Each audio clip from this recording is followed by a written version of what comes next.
and welcome back to another episode of the MindSets podcast, episode 98. Today, I'm joined by a new co-host. We are listening now to Amy O'Driscoll. Thanks for having me. Very welcome in your own effective house, basically. So Amy is joining the podcast. Amy is my partner. I've spoken about her enough times. Hopefully you will recognize beautifully spoken about her, only positive things. But she is the number one fan of the podcast. Fair to say, probably number one critic as well. Yep. But also, let's be like a positive sandwich, number one supporter for sure. Amy's joining in the absence of Charles. We still miss him, but Amy's going to bring something different to the table, quite literally.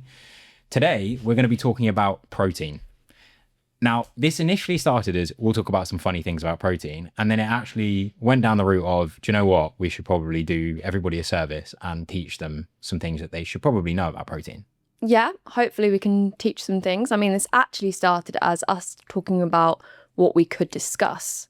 And between me and you, our favourite thing to discuss is food. So protein, sports, is the best way to go. Very valid. And if you are also into your food, then you should definitely hang around till the game at the end, because Amy is going to be doing some blind taste testing. We'll come back to that. We're also going to come back to the topic. The first thing that we always start our episodes with is the news. So we will try and do this in 2 minutes. Are you going to set a timer for me? Sure. Okay. 3, 2, 1, go. LeBron James is stepping away from the LA Lakers and he is moving on with his career. He's not going into retirement. He's going to the Philadelphia 76ers, which is a massive move. That is, I believe, the 4th team that he will be playing for in the NBA, going for another championship. If he can pull that off, GOAT status, absolutely confirmed if it wasn't already. Next bit of news. This happened a few weeks ago, but Conor McGregor got injured so early on in his fight and then took the L that he actually spent the night trying to appeal the decision. Didn't work out for him, still took the L. Unfortunate comeback story. UK Sport, as a foundation, is no longer going to be channeling investment into skiing and snowboarding, though the Sports UK governing body still says that GB Snowsport will receive funds in different manner. Previously, before this year, they had, I think it was £30 million towards them. They had the most successful year they've ever had in the Olympics this year. They were hoping for a little bit more. Apparently that will still happen. It's now kind of up for debate. It's unsecure, is all I know. In the Formula One season, we're now at the break. I know that might come as a surprise to some people that we are officially calling this one a break. This one is a 4-week break. We've had too many breaks this season because there's been a lot of races that have been cancelled. So hopefully that comes back soon. Next piece of news, Nike have re-entered the chat when it comes to sports shoes. They have just released 2 brand new hybrid shoes specific for hybrid racing and hybrid training. We will come back to that because I've got the inside scoop for you. And the final bit of news, the Commonwealth Games roundup. England finished 2nd overall with 110 medals, which was made up of 29 gold medals, 45 silver medals, and 36 bronze medals. Thoughts on that? Great. Good for England. I think I got that near enough 2 minutes. Actually, just under. Just under? Oh, yep. PB, there we go. Charles could never do that. I don't know, he speaks quite fast. Oh, what? I listen on... Yeah, so actually this is a point. Please, it doesn't really matter, I don't think, to our metrics if you do this. But I think I have some advice for the listeners. Okay. Listen on 1.2 speed, because you can be kind 1.2? 1.2 to 1.8, depends how fast you're getting through the topic, but it just means that you can listen to even more episodes on your hour walk. True, and now there's 98 of them. Exactly. So like you can get through so many episodes. Go and listen to up. them again. It sounds like a whole new podcast apparently. Exactly. But anyway, coming back to the Commonwealth Games. Yeah. Something about me and you. It's a bit interesting with the Commonwealth Games. Okay. We met at Loughborough. We did. And Loughborough love to put out how well they would have done if they were a country in the Olympics or in the Commonwealth Games. So we have some stats on how Loughborough would have done if they for were a those country. unaware, if you tell anyone that you've gone to Loughborough University, everyone assumes that you studied some form of sport, which is interesting because neither of us did. Yeah, you played engineering. sports. I played sport. At least you tick that box. You either played or studied. Yeah. Yeah. Anyway, so Loughborough would have finished 6th overall if Loughborough was a country. And what they mean by that is anyone that's really affiliated with Loughborough. So whether it's a student or I think it might also just extend to people who've trained at Loughborough. Unsure, haven't got the facts on that. But they would have finished overall 6th with 10 gold, 20 silver and 15 bronze. Well done, Loughborough. Again, quite impressive. they love to brag about this when it comes to any competition, like you said, because the cohort that they seem to have all the time is pretty strong. But there are nuances, like you said. It sometimes comes down to who uses the swimming pool or who uses the gym, not necessarily if they're a student. So like there's a little asterisk on that. But yeah, interesting bit of news. We can now safely move into the topic. Now I want to do this the right way, and we're going to cover some science a little bit. People know that I have a bit of a thing for some of the science stuff, but I'm going to try and keep this as understandable as possible. So first of all, when we're talking about protein, we should cover actually what protein is. If you Google it, the first thing that comes up is that it's an essential macronutrient made of amino acid chains that builds and repairs tissues. It powers chemical reactions as enzymes and supports immune and hormonal functions throughout the body. Yeah, very important to clarify that we're talking about protein as the macronutrient rather than just proteins in general, which obviously are huge. And I think you're going to go a bit more into that Correct. generally anyway. Well, one of the things that I wanted to explain was amino acid, because amino acid gets thrown around with BCAAs, which are branched chain amino acids, but then all of these other amino acids get thrown about when it's talked about for protein and different supplements. And I don't know if people fully understand what they are. So I've gone away and I've done this for you if you're listening. So the structure of an amino acid, every amino acid shares a core central structure, which is made up of like a hydrocarbon. Not going to go too much further than that. Hydrogen, carbon atoms connected. The thing that's different is that they have an amino group attached to them. So the alpha carbon, as it's called, has an NH2 molecule, which is the amino group that is attached to this central hydrocarbon thing. Now, there's an R group, is what it's called, which is a side chain also connected to it, which is a unique variable that defines how the amino acid or like the proteins actually perform or like bond to other amino acids. And then essentially that starts to build out a chain, and then the chain is linked to amino acids and it's called a polypeptide.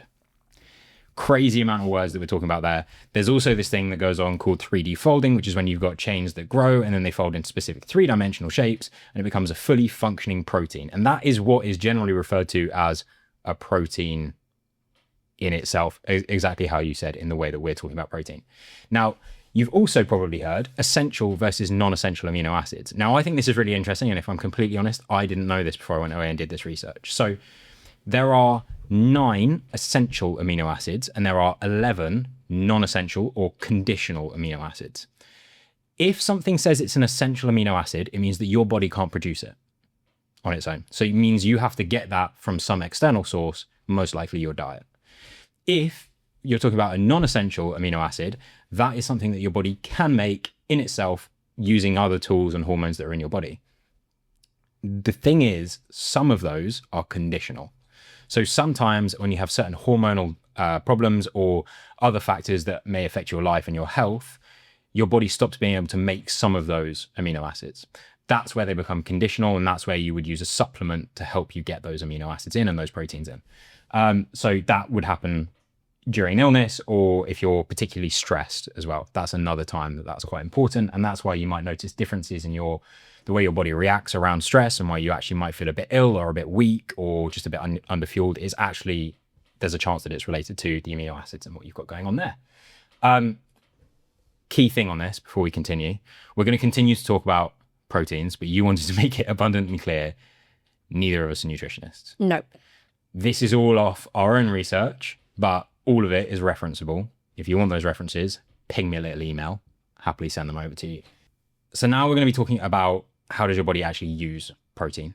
So first of all, you have to talk about the balance side of things. So muscle growth only happens when repair is able to happen as much as or more so than the breakdown of the muscle. And whether you know this or not, the way that muscle grows is you break it down, you get these little micro tears when you do your strength training or your training generally, and then the protein comes in, it helps heal that basically. But essentially, as you tear them apart, I'm doing this demonstration on camera, so if you're not watching, imagine your fingers interlinked. As you break those fibers down and they heal with slightly more sort of growth between them, which means that you are gradually expanding that muscle. Now that happens in waves. It's not always linear. It's also dependent on your hormones and those sorts of things. Now, the thing that's really, really important about how protein comes in is because of that process, you can imagine if there wasn't those micro tears to be repaired, there's not going to be any growth. So just simply eating loads of protein or trying to have a really high protein diet and not training is not going to give you any of that growth or really any of the benefits of the protein. So it is really important that you're giving your body the requirement where this protein can then do its job.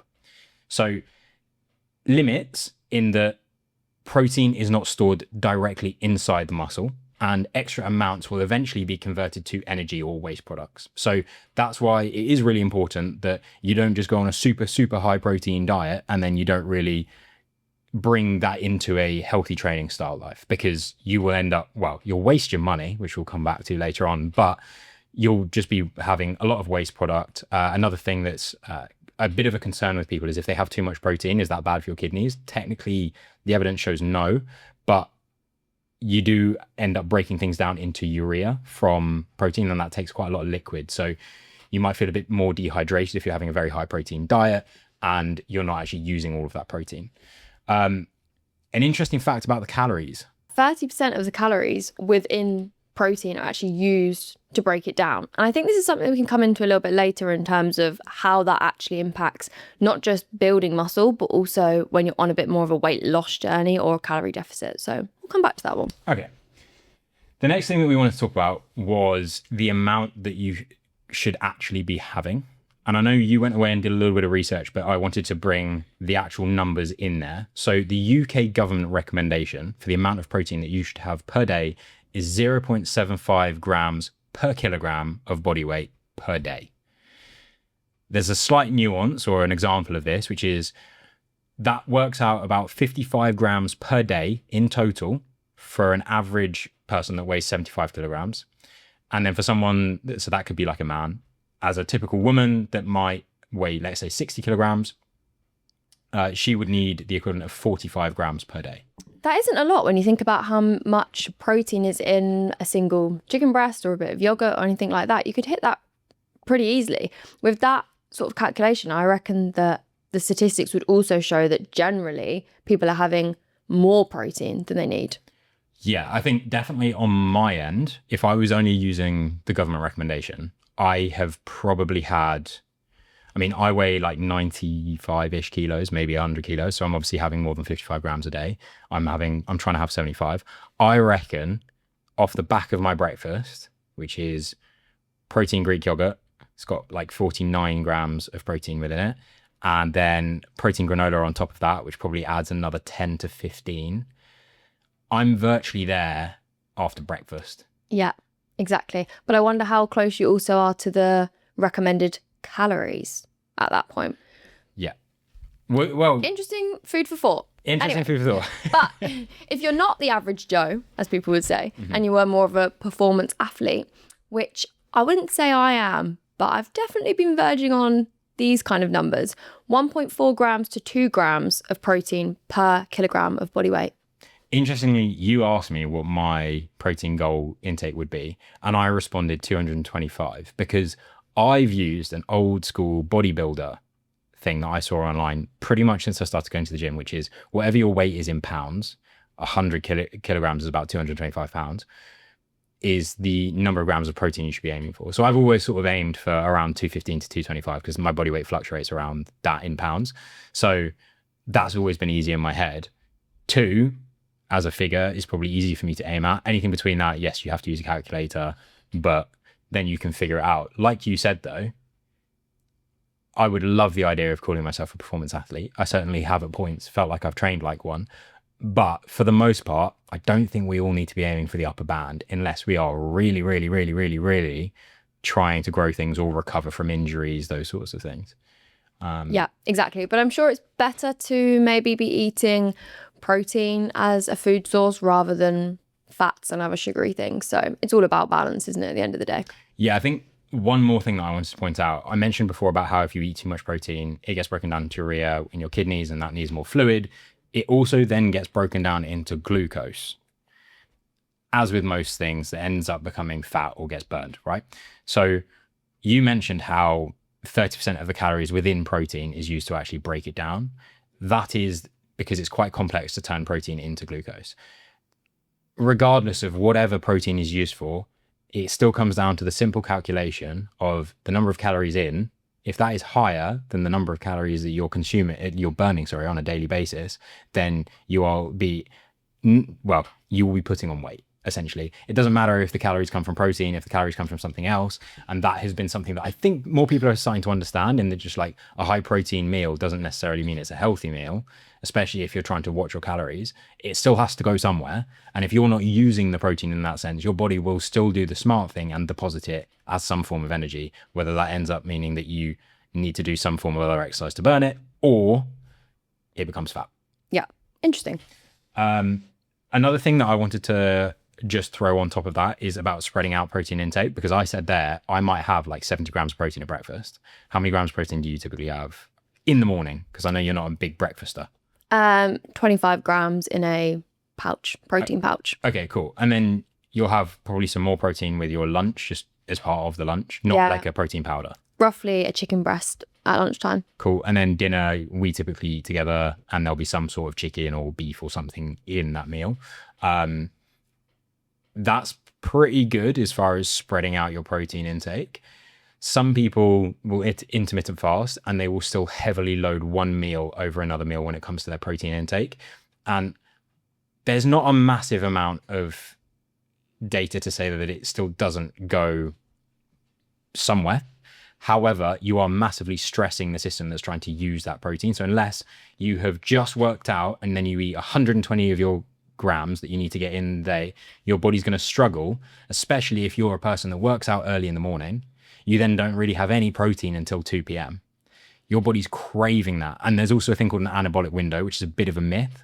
A lot of people, and myself as well, when I grew up learning about how to train in the gym, watching YouTube videos and everything, I believed this thing that you needed to get some protein in within 30 minutes of your workout. Generally speaking, it is still good to get some form of balanced fuel, so it includes carbs and stuff as well. But you don't strictly have to have anything within 30 minutes, especially as well if you've eaten just before you've trained. There's less important, but you wouldn't want to push your protein intake all into one go later on away from your training, because it massively stresses out your system. You might not be getting the easy breakdown of protein. So that's just another top tip if you're throwing it all into one session. Well, on top of just eating a lot of protein for sort of training and muscle building, another interesting point of the protein is definitely in terms of how long it actually takes to break down in your body and how much longer it takes to digest. Obviously, you said the fact about 30% of the calories inside protein is actually used to break it down. Because that is happening, it means that you're actually using more calories to burn protein than most of your other food sources. So you're kind of burning calories just by eating protein. It's kind of like a win-win, to be honest. But on top of that, protein also impacts your hormones, and this is to do with your hunger hormones and also your fullness hormones. And a hormone that's been thrown around quite a lot at the moment in the media is these GLP-1s, which are, in one way, the weight loss drugs. If you're wondering, because we're using technical terms again, but like Ozempic, is there another one that's been? Yeah, like Ozempic, Mounjaro, they're kind of, I don't know if they're all exactly these GLP-1s hormones, but that is just kind of how they're being tied in. And GLP-1 is a hormone that naturally is in your body, and yeah, this is sort of linked to the fullness. And I think that's really interesting. I wonder if in the future what we're going to end up having is a bit more of a focus on high protein products or GLP-1 weight loss products. I wonder if we'd ever go down. Yeah, because in our lifetime, we've gone from having shelves full of low fat products, and then we discovered that actually they were being pumped full of sugar because they needed to make the flavor still good. But then people didn't understand that if you didn't do anything with the sugar and you didn't change your exercise routine or your physical demands, that sugar would just then get turned into fat. And you were paying a premium for food that probably still tasted slightly worse, but didn't actually have that much difference because the calorie intake was the same. Then we've now gone to this like high protein thing. And there's another risk with the high protein thing is that people now seem to understand a healthy snack as high protein. So I myself have also fallen for the idea where it's like, okay, I need a snack. Am I going to reach for a banana or am I going to reach for that high protein chocolate bar? Well, the high protein chocolate bar is definitely worse for me, but it's got 20 grams of protein in it, and the banana might have like 0.8 grams. Exactly. And we're all kind of a captive audience to supermarkets and just nutrition brands generally, because everyone is chasing this high protein diet. And interestingly, coming back to the GLP-1s, Weight Watchers have recently done an advert with a slightly less popular podcast, Khloe Kardashian. And in that, she was talking about how they have these companion diets, Weight Watchers do. And this is all about supporting people who are on a GLP-1 injection and how their meal plans can help them. And from looking into it a little bit more detail, they're just high protein meals. So that's why I'm wondering, are we going to end up with some advertising that's more focused on supporting GLP-1s as that trend grows? It shouldn't be a trend, but that's where we're at the moment. But I don't think that mainstream supermarkets or anything like that could really move into advertising in that way. But you never know. I bet all of these sort of meal prep companies might start advertising that way too. I wouldn't actually be surprised, because some of the marketing around these meal prep companies has been in the past to grind my gear, because especially actually doing a real podcast, the number of adverts that I see where they're like fake podcast setup, and this person will be there and it will just be them because no one else is in the room, and they'll be like, what do you mean I can get 10 meals for £2? That is crazy. And it's got the tastiest chicken. And then you can see their lips say that it's got like 10 grams of protein in it, but it's been dubbed and it says like 35 grams of protein.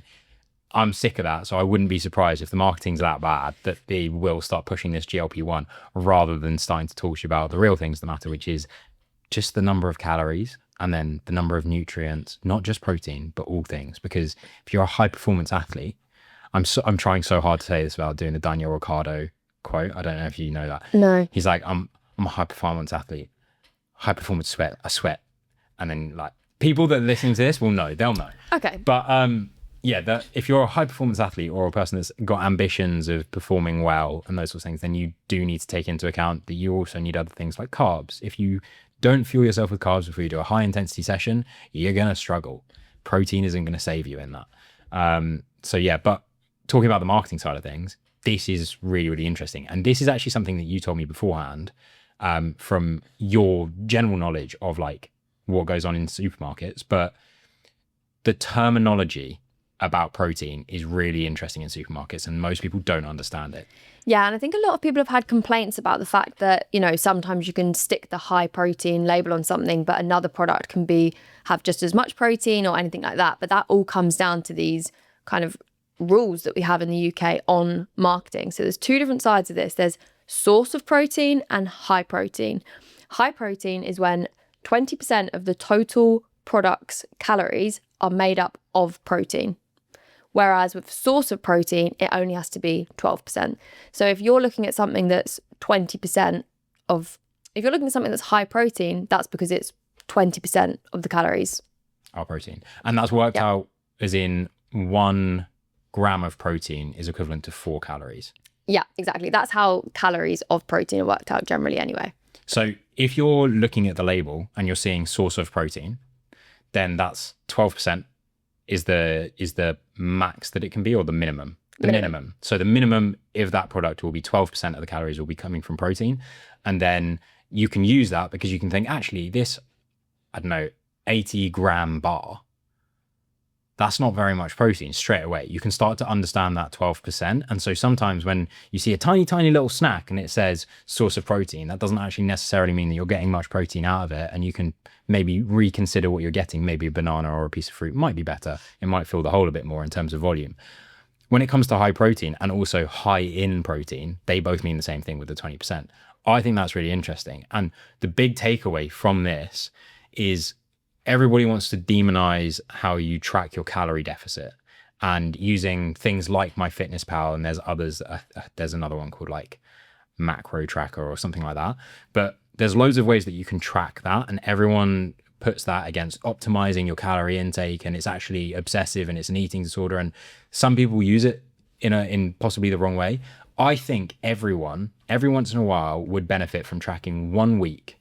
And that's not just for calories, but that's also for things like protein and carbs and everything. And start to understand what your main sources of these different nutrients are, and understand really what's worth it and what's not.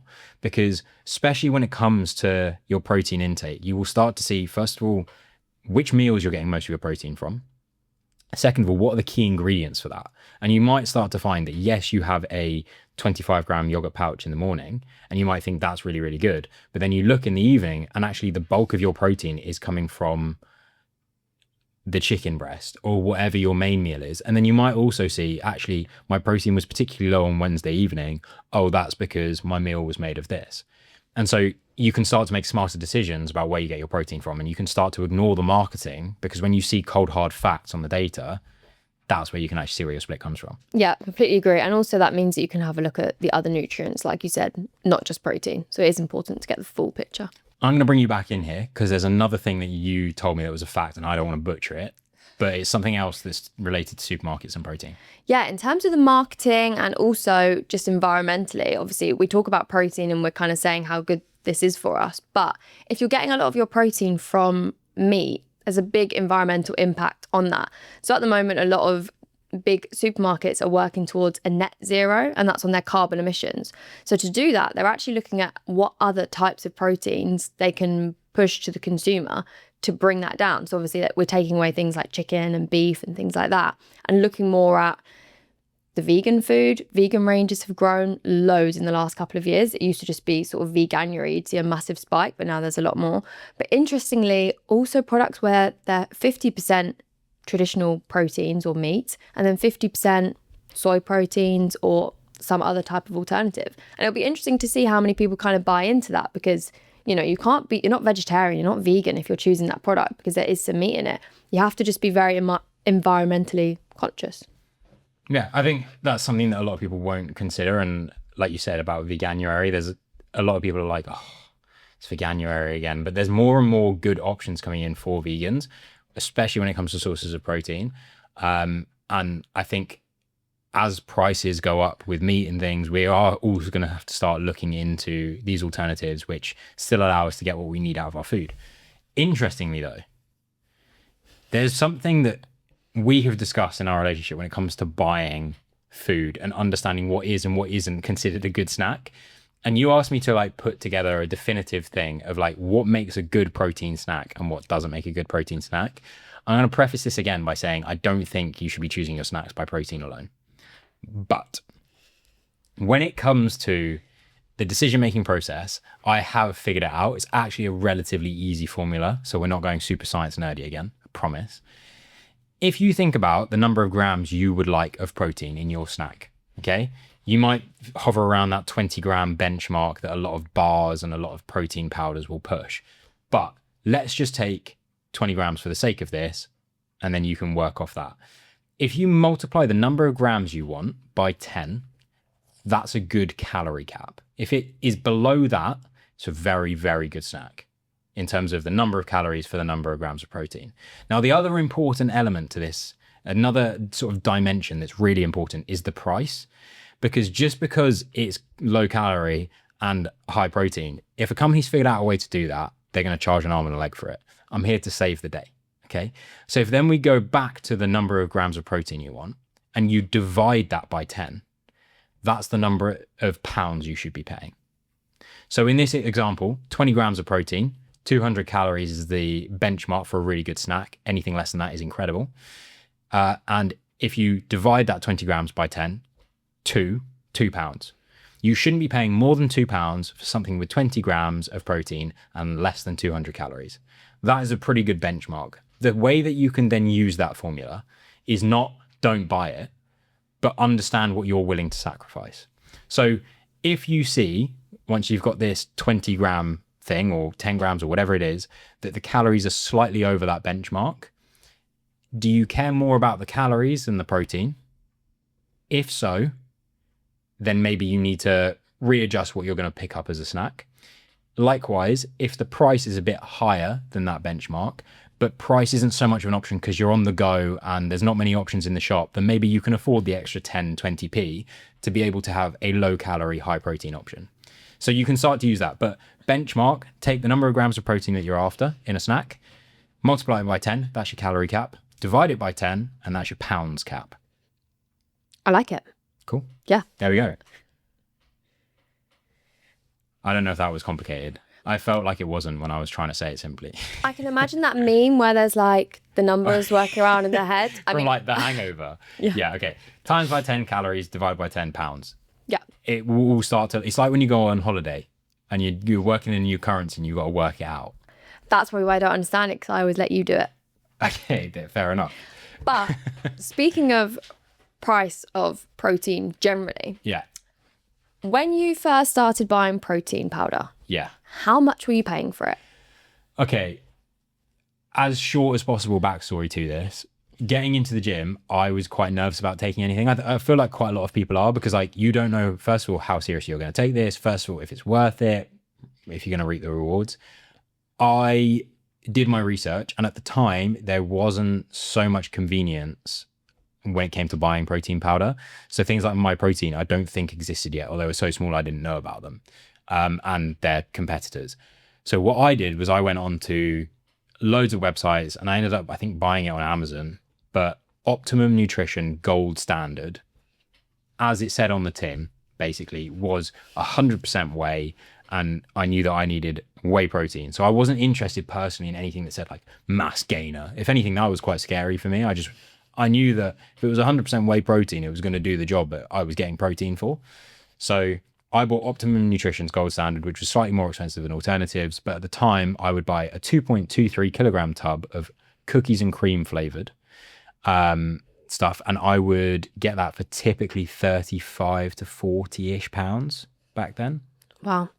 So I've gone away and done some research, and that is now sat at £98. You haven't really been buying protein recently. You've kind of been getting your protein from other sources, or, from the supermarket, whatever they're adding in. Protein powder. I'll have a bit of the whey, but I'm really just waiting for there to be a good deal on, because that is just extreme. What if we should do the maths on my calculator. I won't do that. Maybe I'll figure that out while you're doing something else. But I will come back to that in this episode. So hold on, probably till the end, and I will come back and I will tell you if that fits into the calorie protein pound tracker.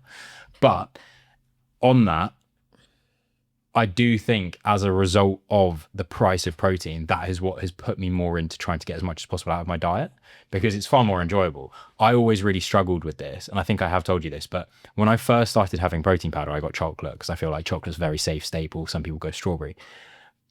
But I really didn't like it. And then I realized that all of my friends were making it with milk and loved it. But I wasn't, because on the back of the thing, it said just add water or milk. And I thought, well, I don't want the calories from the milk. So I would add water. The problem was that I would use cold water from the gym, and the consistency of it was disgusting. And everyone always used to be like, no, use milk because it's thicker and it goes down easier. It tastes nice. I discovered, and I'm not entirely sure how, but I discovered that if you use warm water, it mixes better and it's for some reason thicker. You've just made a protein hot chocolate. You're before your time. Yeah, I was before my time. But it was genuinely like I could knock that back really easily. I didn't hate it. And then I moved on to cookies and cream. Interestingly, it obviously then doesn't taste like a hot chocolate, but it became its own thing. So if anyone else has got like cookies and cream flavored or some sort of rogue flavor now, because the flavors these days are so much better, especially like Clear Whey and stuff, but have your protein with warm water and tell me what you think. Put it in the comments below. If it's a hate comment, I'll still take it because I know you're wrong. But yeah, and actually on that, if you want to reach out at MindSets_podcast, Instagram, that's where we're at. We're also on TikTok, same at. Find us using the same at again on YouTube. Any fun facts about how much it costs to follow, subscribe, anything? Oh, approximately £0.00. That's crazy. Because if you press any of those buttons or you leave us a 5-star review anywhere, then all these big brands go, those guys and girls are really, really good. We should help them build an amazing podcast, which all of their listeners can come to and can get involved with. And it just becomes an amazing thing. And the whole thing costs you nothing.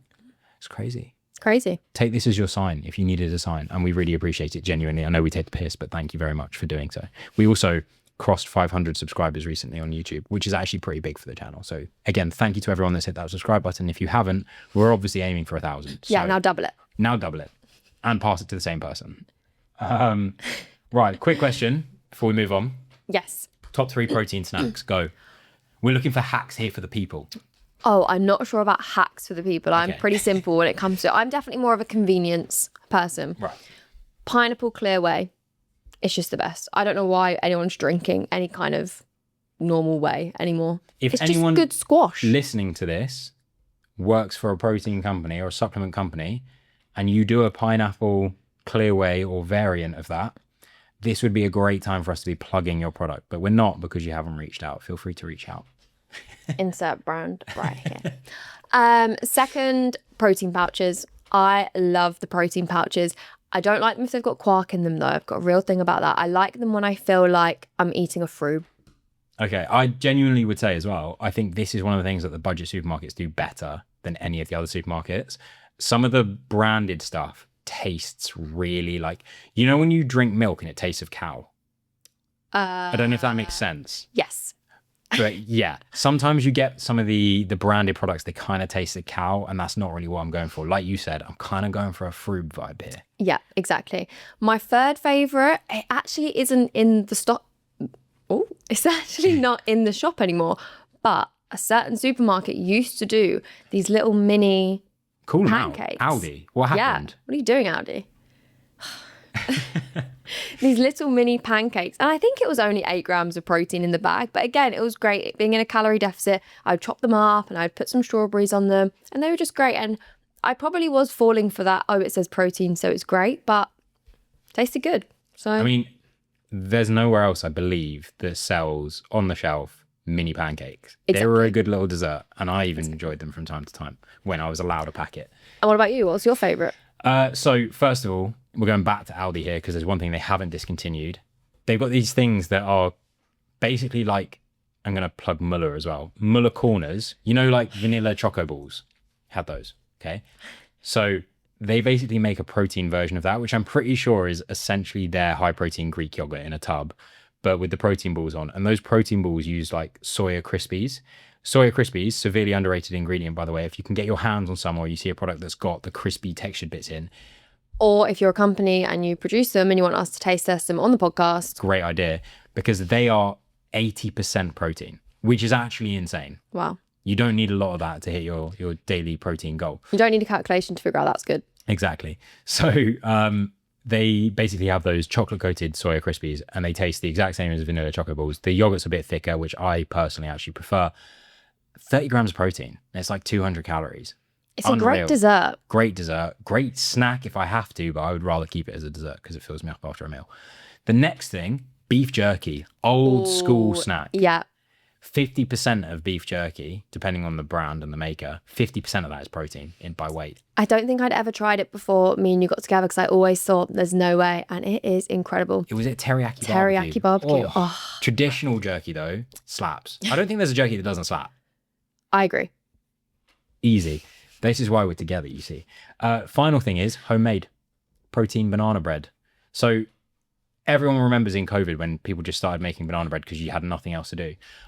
Weirdly, I didn't. After COVID, I discovered banana bread in my making skills. But what I started doing was using unflavored whey protein instead of flour. And that meant that I could guilt-free pretty much eat banana bread because it had some banana in it, which is healthy. And then each, I think I had it down to like 2 slices would be 20 grams of protein. It was pretty good. Unreal. You don't even like banana bread, and you kind of actually do get along with that. Yeah, I think it's the only banana bread I've ever enjoyed. We're being too positive. We need to be negative. So we're going to go into the grind my gears section. So grind my gears. Amy's actually put some forward in the past and she's remained anonymous, but this time you can't be anonymous. So I'll start us off. We've had some sent in as well, but the first one that grinds my gears for sure is when you buy something online and then once you've paid for it, the algorithm decides to send you all the adverts of better places you could have bought it for less money. That really pisses me off because I typically personally don't buy things the first time I see it. I actually try and lean on the algorithm sometimes. I let those cookies develop if I've decided to let them come into my computer. Do your thing. Like, let me know where I can save my money. And then they won't. And so I'm like, cool, I'm going to buy it. And then as soon as I've bought it, I'll switch app and it will be like, you could have got it for £100 cheaper. That is really frustrating. Yeah. Yeah. thank you for just hearing Yeah. and not judging. I can only support you on that. Do you know what's worse than that? What? When you tell someone you've bought something and they say they have discount code. Keep it to yourself now. Yeah. Too late. I didn't need to know that Yeah. information. Yeah. I'll hand over to you. The weather / the sun. My Lord. We're done. Yeah, I think the weather in this country has crossed the point where, like, first of all, it's offended me as an English person or British person two ways. One, it's too hot. It's simply too hot. It's ridiculous. I'm over it. Two, it's removed the element of talking about the weather in conversation other than what we're doing right now. But like, as British people, we love the fact that our weather is so dependent because it just carries our small talk when we're in the office, when we're talking to people we don't know. Right now, there's nothing to talk about because every single day it's Control C, Control V. Like, it is the same weather. Yeah, I'm kind of sick of it now. I mean, I enjoyed it first, lying in the sun, getting a bit of a tan, but if I don't have a pool, just give up. You've been feeling guilty as well for, well, we've recently watched Jeremy Clarkson's farm. The poor farmers. Honestly, there's nothing worse than thinking about the farmers every single time the weather changes. At the beginning of this year, it rained too much. I was thinking about the farmers. How are they going to sow their seeds? Now, what's this harvest going to look like? And it is funny, but let's be serious as well. We're going to have no food. No, in a scary way, I actually did hear that on the news because obviously this heat wave hasn't just been impacting the UK, it's been impacting everywhere. So we're actually not going to have as many food options on the shelves. I don't really know what that means is going to be impacted the most, if not first. I would imagine a lot of the things, as we know from like crops like oats and stuff like that, we might start to see less of a surplus of, which always seems to be like a safe thing. Yeah, but even if you think about the fact that if these farmers don't make any money, how are they going to invest in next year? Yeah, exactly. So next year we might see constraints because there's not enough feed and other stuff. I don't want to go down the rabbit hole. It makes me a bit It's pretty scared. scary. Yeah, it's pretty scary. Next thing, this one was sent in, gym TV audio. So this person says that they have been going to their public gym and they stated, by the way, that this wasn't like a budget gym. Okay. Unimportant flex, whatever. We'll move on. So they've been going to this gym and clearly someone that works there is like watching the TV while on shift. So there's actually no music playing. It's literally the TV audio, which is fine maybe if it's something like the World Cup is on. But if it's like Homes Under the Hammer, not really the vibe. Also, that shouldn't be on the TV anyway. But I do understand for the most part, you usually would train probably with headphones in. Sometimes my headphones annoy me or I just don't want them in or I have forgotten them most likely. So the That would TV annoy me. audio is actually coming out of the main big speakers in the gym. Because there's some gyms, and to be fair, my gym has this as well. We'll have like 4 TVs around the room. Yeah, mine has TVs, but you don't hear the TVs, and that's exactly how it should be. The subtitles are on. If you're on the treadmill and you want to watch it and read, go ahead. But otherwise, put some good bangers on. It was actually really, really distracting in my gym having the World Cup on. And again, the sound wasn't even on. But like someone would be watching it and they would react to a goal. And I'd be like halfway through a set and I'd be like, oh, I need to finish the set so I can watch the replay. I do, however, believe that the World Cup is probably, and maybe the Olympics, the only thing that it should be on with a little bit of the sound on. Other than that, it's just offensive to put anyone through whatever Offensive. you decided to watch. You've got one more. Full fat Coke. Why are we calling it full fat Coke? There's no fat in it. And no one calls it full sugar Coke. Everyone calls it full fat Coke or normal Coke, regular Coke. But full fat Coke, that's been really grinding my gears. It also grinds my gears if you drink full fat Coke and you're not hungover or you haven't like ran a marathon. Sorry, just I will choose the say, sugar-free if option. you've done some sort of endurance event, I love a Coke Zero, but sometimes a full fat Coke. Yeah, if you've been really Slaps. sweaty, if you've done some kind of endurance event, or if you're hungover or not very well, that's a really good way of replacing your sugars. Great.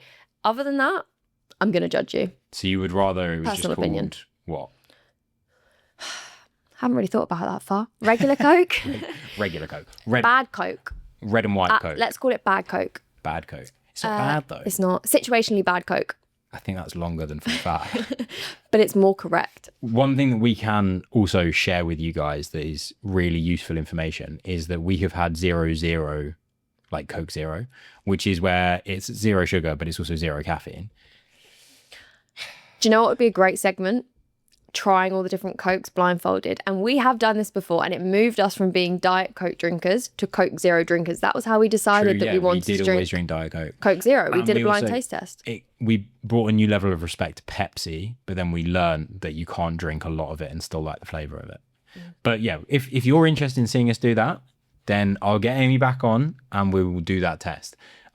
However, what I was saying about the 0-0, so like the only way of describing it is just one dimensional. You know, when you like drink water and there's just a flavour and then it's gone, there's no aftertaste, there's nothing, there's no, I don't want to say texture, but it's not really very fizzy either. Yeah. So it's just like, I just hate, I hate things that are one dimensional. Like, you've got to at least have two purposes to your being.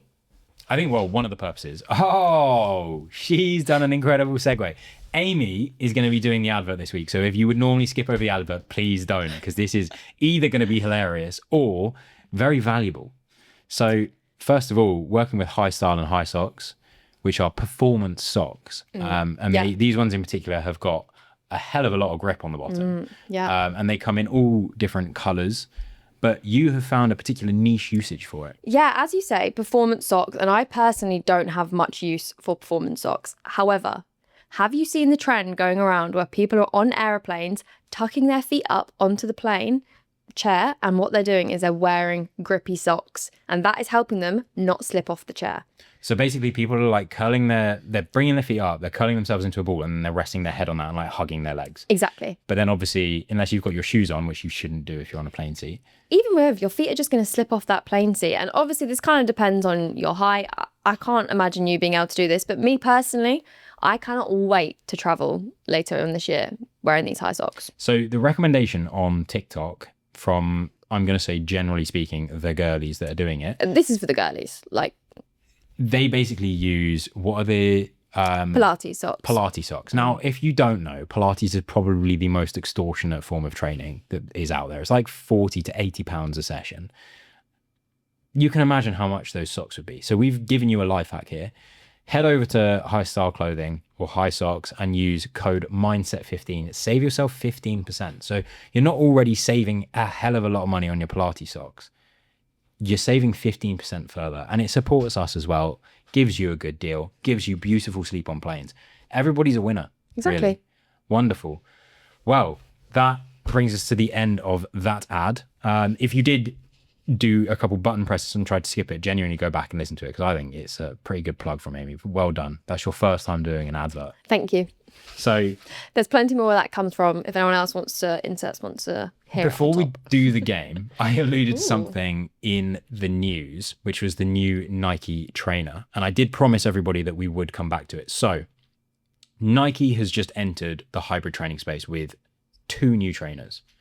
Now, interestingly, I have the benefit of working with a Nike athlete, which has or may not have allowed me to have more access than the general public to the development of these shoes, which has been really cool, obviously.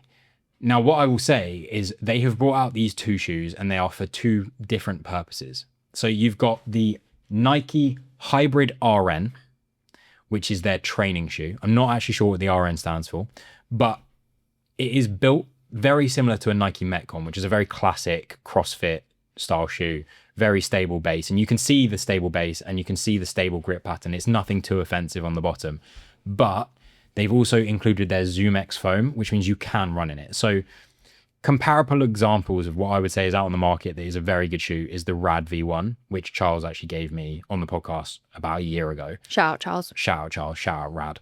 I really like that shoe, and it's definitely not a shoe that you would do your runs in, but if you have a session which has got running in it, it's so comfortable, you can do that.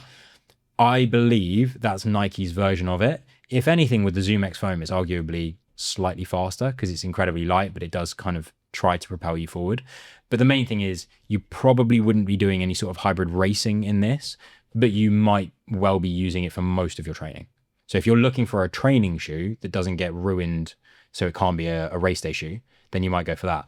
The really big blockbuster thing that they have released is the Hybrid Fly. One super positive thing, for those that have seen the other shoes coming out on the market, like Puma, they are also releasing a shoe that comes out early next year, and it's got like 10 parts to its name. it's become the most difficult thing to say, and you can't just call a shoe anymore. So well done to Nike. The name that you've chosen, Hybrid Fly, I like. It's got nothing to do with the Metcon. I think well done for steering clear of that. And it basically does what it says on the tin. So the Hybrid Fly, you can see in the pictures that are readily available online that on the bottom, they have done one major thing, which is have huge grip pad under the toe, which is really, really useful for things like sled push or events where you're putting a lot of the grip bias on the forefront of your foot. The really interesting thing about this shoe versus other hybrid shoes that have come in the past is the emphasis of the grip at the rear of the sole. I know from having the pleasure of working with some of these Nike athletes that they are saying, we really, really, really like the grip pattern on something like the Zoom Fly, which is another one of the Nike shoes, or the other shoe, which I've forgotten the name of, that I actually have raced in, which is more of like a road running shoe. However, there's no grip or not enough grip on the back. So that's really useful for things like sled push. It's also good for stability when you're doing lunges, or if you're doing the burpee broad jumps in a HYROX race and you're landing, you typically would land more so on the heel. So that grip is really useful there. As with all of the Fly style Nike shoes, these have got a carbon plate in. So now we're talking about a shoe that is designed for the ability to do all of these movements dynamically, which you need lateral movement, but they're carbon plated. What you'll notice if you've worn some of the other shoes, the Hybrids, the Adidas, is this is slightly wider. And one of the things that I know Nike put some thought into is when people do wall balls or lunges, they're typically relatively unstable, especially more with their ankle rolling in when your legs are tired. So I can see from the shape, and I can see from the development discussions that were talked about, there is an active attempt to try and balance out your heel movement, which I think is really, really smart. Maybe not ideal for running. I will say that. But I don't know with their latest version that they're releasing, because I haven't seen this one in the flesh, if they've adapted that and made that even better, more efficient, those kinds of things. The other thing that you will see with this is they're also using the ZoomX foam. And they've also added in a cushion under the toe box to allow, well, supposedly allow for force absorption, but also allow for propulsion, which is a new thing that they've worked on. The other thing that I think is really interesting across both of these shoes is if you look at the top where the laces are, you can actually see on the Hybrid Fly, you'll notice it more obviously, but it's almost like a hand stretched out. And what that's doing is providing structure to the shoe. So when you're doing those laces up, and you'll know this if you've had road running shoes before, the tension then gets applied evenly throughout the shoe. Interestingly, on both of them, you'll notice that one of these kind of designs goes towards the heel, and that's basically keeping your heel in the shoe, similar to if you're doing like a race lock tie, which you can definitely do on the Hybrid Fly and also on the Hybrid RN. I can see in the photos, you can do the lace lock to make sure your heel stays in. You're not going to have any problems slicking out if you are doing the sled push. The weight of them is something that I can't comment on these final versions. However, I know based on the name of the Hybrid Fly, they're going after the Alpha Fly. And it does look relatively similar in shape. So they are going for a light shoe that's fast. I would definitely recommend, if you've been looking for a race shoe and you don't vibe with something like a Puma or an Adidas shoe, this could be the solution to what you're looking for. And it's definitely worth a try. So when these come out, and I think they don't come out till 2027, get down into a shop, give them a try. Most running shops will allow you to do a gait analysis. Bend the rules a little bit. Go and get a gait analysis on the treadmill. See what you can make happen and see what you think of them. Because if you have raced in those other shoes or you've worn those other shoes before, you'll be able to tell whether you like them or not pretty quickly, I would imagine. So that is a little bit of an inside scoop. I'm trying to say things without seeing myself in a courtroom. But I do think that there's been a lot of development from a brand like Nike into this. I'm not going to stand here and say that I think that what they have come out with on their first iteration is likely to be the solution to all their problems or all of the HYROX or the hybrid racing training problems.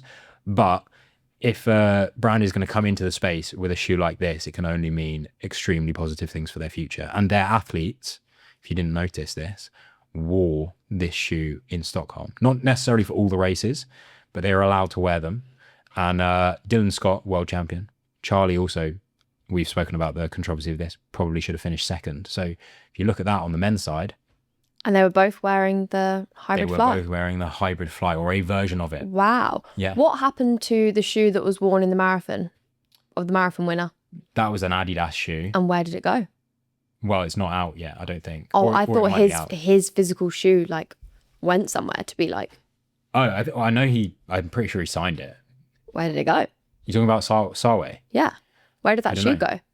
I feel like you're about to tell me and I'm going to be shocked. No, I just thought maybe they put it up somewhere. It's probably, I would imagine it's probably in Adidas HQ, unless he said like he wants it. But I reckon Adidas HQ have got it because it's probably worth quite a lot of money. Just wondering if Dylan wants to do the same. True. Maybe Dylan would want to do the same. But the on the women's side as well, I will mention Lauren Weeks signed with Nike like weeks before the Stockholm World Championship. She was also on the top of the podium on the women's doubles. So pretty strong outing for the shoe's first appearance. Great marketing for Nike. Great marketing. Well done, Nike. We are now going to transition into the game. But in order for us to get into the game, we're going to do some incredible show business. So I'm going to clap my hands. And when we come back, we're going to be looking slightly different. Amy's definitely going to be looking slightly different because she needs to be wearing a blindfold. So when we come back, I promise you this show will stay PG. 3, 2, 1. So, shocked Amy, but that show business, you can now clearly see if you're watching online that she has got a blindfold. But I can't. True.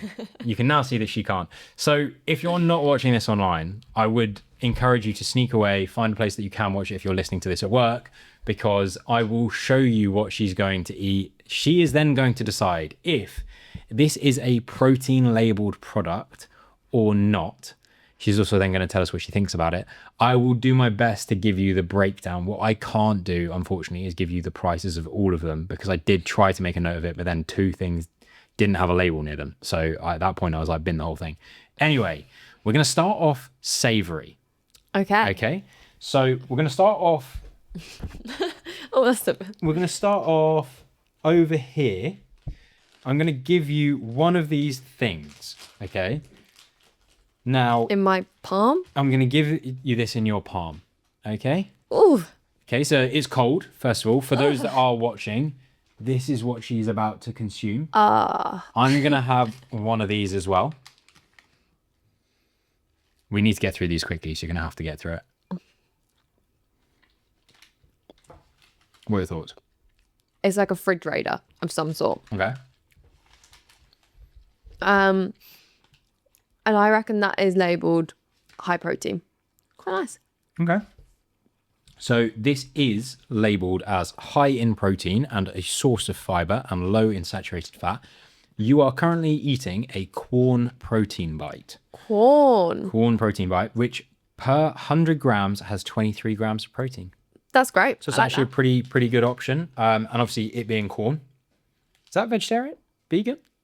Should say on the package, shouldn't it? Anyway, you'll know if you eat corn. The next thing we're going to go for is warm. Oh, It's okay. warm. So I'm bringing into shot here a little dish which has got a teaspoon in it that you can help yourself to. For everybody else that is watching online, this is now what she is consuming. Wait, I'm scared I'm going to miss my mouth. Have I got it on the spoon? You've got it on the spoon. You've got a decent amount. Oh. Oh, not going down well. Thoughts? Flavors of what you're getting? That is horrible. It's some kind of like bean or lentil. I reckon that's not. Yeah, I think that's high protein. You think it is? Yeah. Okay. I would actually say, because I obviously know what I'm eating, that is lentil bolognese. So it's lentils in a rich tomato sauce with mushrooms and onions. Do you know what? I don't think that's that bad. 20 grams of protein per pack is how it is marketed. And that means that that's 250 grams for 20.3 grams of protein. So that is slightly under the calculator that I gave. However, this is a relatively complete meal nutritionally.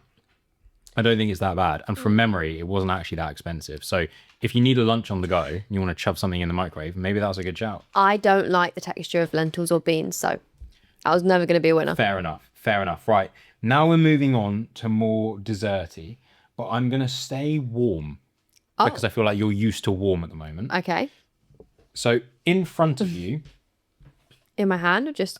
in front of you, you will see, hold on, let me show the camera. This is going to be option A and there is an option B. Hold on. And one is protein and one This isn't? is option B.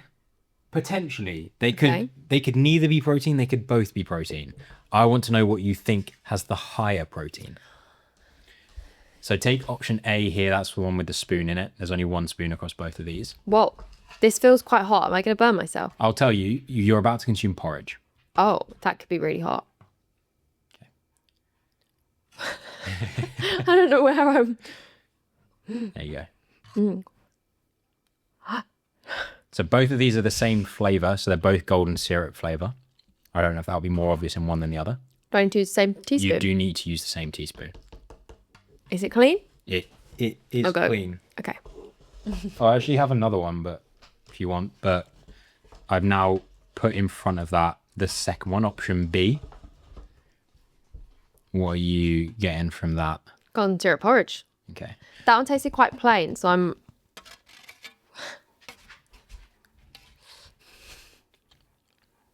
For those that have been invested in the show for a while and know that there is a pod dog is incredibly interested into what's going on right now.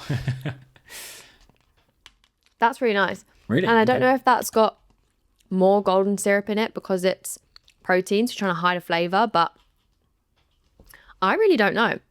I'm going to go with my gut there and say that I think this one is the protein one and they've got more flavour in it to hide the flavour of protein. Okay, that one is the protein one. You are correct. The other one is the standard. So what we have got here is the second one, which you had. That one has 14 grams of protein per pot. So that's 264 calories total for that. So that's your first breakfast option. Now, this other one is not registered as a protein option. And this one only has 8.8 grams, which is actually not awful because it's 207 gram pot, whereas the other one's a 220 gram pot. How many calories in that one? So in the regular one, the calories are 214, and in the protein one, 264. So there's a difference of 50 calories, but there's also a difference of around, what was that? 6 grams, which actually isn't that much. But if you think the flavor's better, then the flavor's better. Okay, we're going to move on swiftly. We're now going to move on to some more bite-sized things. Ooh. So we're going to start off here with, I'm going to put it in your hand for everyone watching at home. This is what she's currently consuming. I'm also going to try this. Not an immediate fan by the looks of it. What the hell is that? I'm pretty sure you'll have never consumed this before. That tastes awful. It tastes like a bag of sweets, but in like a crispy thing. So this is peanut butter and jam flavour, or peanut butter jelly flavour. What do you think? I mean, it's so flavourful that it could be protein because maybe they're trying to hide the flavour, but that is absolutely disgusting. Okay, so what you have just consumed... I don't think it's protein. What you have consumed... Okay, you don't think it's protein. This is not a protein bar. This is a Cadence Core 40-gram carb bar. So typically carb fuel things are either hyper sweet, but they are there as a purpose to break up the monotony of whatever you're doing within your endurance sport. So pretty good for endurance, but definitely not when it comes to protein. Yeah, okay, I can see that because it's kind of also makes you like salivate a bit, which I'm sure is great if you're like doing endurance. Yeah. I wouldn't know. You're not wrong. Okay, so next thing I'm putting in your hand right now. So this, for everyone at home, this is what Amy is now about to consume. I'm going to try this as well. This is an interesting one because this is placed next to a protein bar as well. So it's not a protein. I didn't say that. I'm saying it's placed next to a protein bar. A pure protein bar. I would have said it's a protein bar, but now that you've said that, I don't think it is. You don't think it But is? I think it tastes like a protein bar. Okay. What are your general thoughts on it? Would you get it? It'll totally depend about the facts you're about to tell me. Okay. So you're saying not protein bar. Okay. This is a vitamin and protein bar. Okay. So it is a protein bar. It is a chocolate and salted caramel flavor. It has 15 grams of protein per bar, which is not bad. I unfortunately left the general packet. I thought this had the calories on it. It doesn't. But I do know that the calories were in the realm of, I think, 200 to 250. So again, this is an example of something being over the calorie target. But I think flavor-wise, that's better than some other protein bars that I've had before. Yeah, it's so quite nice. potentially I'd stretch to that. Also, the vitamin side of things, they don't brag about that much on the packaging. So not entirely sure. where the vitamins are coming from with that. It is, however, low sugar and apparently has the 9 vitamins in there. Don't know what the 9 vitamins are though. Up next, this one I think you're going to find particularly interesting because this one I could have gone either way when I was shopping. So I will explain what this is because I don't have the packet. Ooh, this is squidgy. It is squidgy. Oh, I don't know how to smell that. Ooh, I know what that is, reaction. and that should not be eaten raw. Okay. What is it? That's a pancake. Okay. What kind of pancake is it though? So for reference, in this particular supermarket, which was Aldi that I was in and got these, there are 2 pancakes. One is regular, one is protein. Who would ever just eat this dry and cold? You. On a podcast. What are your thoughts? Because I am aware as well that a lot of the supermarkets that do pancakes flavour them. This one is unflavoured. Yeah, I think that's the protein one. Really? Yeah. Damn, she's pretty good at this. That is the protein version. That has 20 grams of protein per pack. Now, the problem with that is that most people aren't going to eat all 4 pancakes. So you will be duped a little bit like that. So they are quite smart with that and their servings. I think their serving suggestion is actually 2 pancakes. Interesting. Protein per pack. So watch out for that as well. Okay, up next, we have got a yogurt. Now, I will say, I didn't stay in one shop for this. So you might recognize this if you have had it before from a different shop. I have a fresh teaspoon for you somewhere. I will give you a pot with the lid peeled back. So you can, there you go. Oh, that's heavy. Once you have taken a mouthful, I will take the pot back off you and show everyone what you're about to eat. The lid is peeled back. There you go. Is that a lot? Oh, it's quite runny, so just be careful with that. Okay, no mess. Pretty good. Okay, for everyone else that is watching at home, I should have shown you this before, but there's the edge. That is lovely. Okay. That is not protein. That's not protein. Interesting. Do you know what flavour you would say that is? No idea. Okay, what if I told you it was strawberries and cream? Really? It's a new product. I like that. Is it protein? It's not protein. However, on the label of this, I can tell you that per pot, it's 181 calories. Okay, is that like quite a dense pot? Okay, it's 150 grams as far as the pot goes. With regard to how much protein is within this pot, we are looking at, sorry, I'm kind of trying to deduce this as I'm going. There's like a bazillion words on these things. Protein, 4 grams. So definitely not a protein product. You have won that round. Once again, there are 2 more items. Ooh. These ones are going to be particularly interesting to me. So the first one, I'm going to put into your hand. Okay. Okay. So just for those that, again, are watching at home, this is the first one that she's going for now. So we've come back to the bar territory.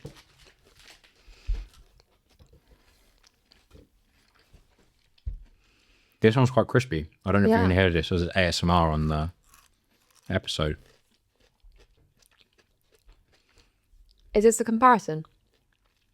What do you mean? No. This is as it is. Oh, Is it protein or is it not protein? that tasted too good to be protein. Really? Didn't get thrown off by the fact that there are crispy bits in it potentially. Ooh, no. Oh, so you just stick in no protein. You're right again. Caramel crunch. I'm really good at this. I want to know what that is. The last one again, a reminder that this potentially did not come from the same shop as some of the other products. Okay. I'm holding the teaspoon out with it Oh. on. Oh, so you're going to feed Oh, me? I mean, I can do. I was just going to put it into your hand, but whatever. The teaspoon into my hand? I'll feed you.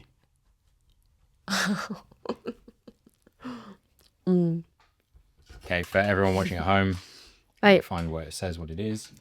did I get the whole of that? Yeah, you got the whole of that. It's not one of these layered mousse. No. Oh, that's just a normal mousse. You're asking me, is that a protein mousse or not? I'm asking you, is it a protein mousse or a decadent mousse? I don't know, I just threw the word decadent in there. Is it a regular mousse?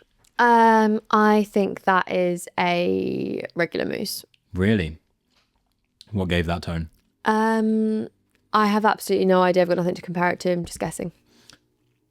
Way to finish the round. incorrect. Oh, Unfortunately. You can take your blindfold off. I don't know how many of those you got right. I probably should have kept count. oh, it's bright in here. It is bright in here. But yeah, so sometimes it's not obvious. Other times it is obvious. Wow, you really are struggling with the brightness. I think genuinely, from my perspective, the thing that tasted the best was those corn bites. Yeah, I They really were like those. really good. Shout out corn. Look at me having a snack that hasn't been Wow. eaten. Yeah, they're great. Anything else you'd go back for that you remember that stuck out? No. Oh. Actually, yes. Can I borrow the protein porridges, please? Yes. Well, there was only one of them that was protein. What are you looking for? And the other one. What are you looking for? I'm looking for how it's made. How is that one made? Does it suggest? It's both of them. Both of them suggest water, and then just again a bit like my protein shake. Add warm water and add a little bit less, and it becomes thicker. Nice, because that's definitely something to look out for. Sometimes cereals, specifically porridges, to up the protein grammage on the packaging, will say to add milk. Because obviously milk naturally has more protein than water. So That is also a point. If you're buying protein cereal, there are definitely better ways to get your protein in the morning. The big hack is Greek yogurt, but if you don't like yogurt, then there are plenty of alternatives that will save you lots of pretty pennies. Yeah. Well, that rounds off the episode. Thank you. That was great. Thank you very much for joining. I'm sure if Charles is watching this episode, he's really annoyed that he's missed out on probably one of the best games that has ever been done.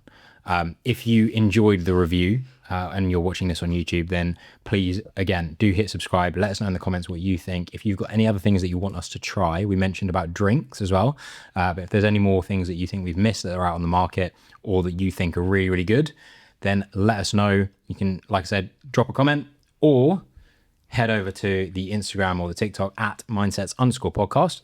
Follow us while you're there. Maybe share a few things with a few friends, maybe your family group chat, and then tell us what you think of this episode and future episodes, what you want to see. We are narrowly closing in on 100 episodes, which is terrifying, but also really, really exciting. So excited to get there. But once again, massive thank you, Amy, for jumping on. Thanks for having me. And I look forward to seeing all of you guys listening and watching at home in the next episode.